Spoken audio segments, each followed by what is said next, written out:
સ્વૈચ્છિક નિવૃત્તિ માટેનું આ કોઈ આકસ્મિક કે જૂનાગઢમાં આવીને કોઈ નિર્ણય લીધો હોય એવું બિલકુલ નથી.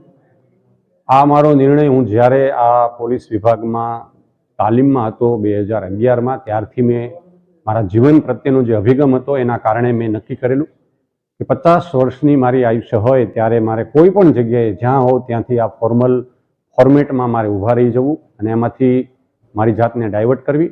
આ વિચાર મારા તમામ એ વખતના મારા બેચમેટ્સ ત્યારે પણ એમની સાથે શેર કરેલી. સમયાંતરે જે મારા સિનિયર અધિકારીશ્રીઓ હોય એમની સાથે પણ મારે આ બાબતે વાત થયેલી. મારા પરિવારને પણ આ વસ્તુ ખબર હતી કે 50 વર્ષ મારા હમણાં 50મો જન્મદિવસ ગયો ત્યારબાદ સપ્ટેમ્બરમાં મેં માનનીય સરકારશ્રીને એક વિનંતી કરી કે મને હવે આ સેવામાંથી નિવૃત્ત કરવામાં આવે.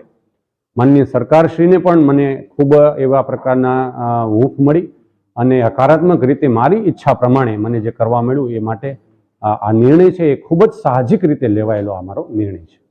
સર, આપ યુવાનોને રાજ્ય પોલીસને કયા પ્રકારનો આપ સંદેશો આપો? યુવાનોને ખાસ મારી વિનંતી છે કે આપ જો સાહસ વૃત્તિ ધરાવતા હોય, આપને સમાજ માટે આ રાષ્ટ્ર માટે કશું કરવું હોય તો ચોક્કસ રીતે આપ આ પોલીસ વિભાગમાં જોડાવવું જ જોઈએ.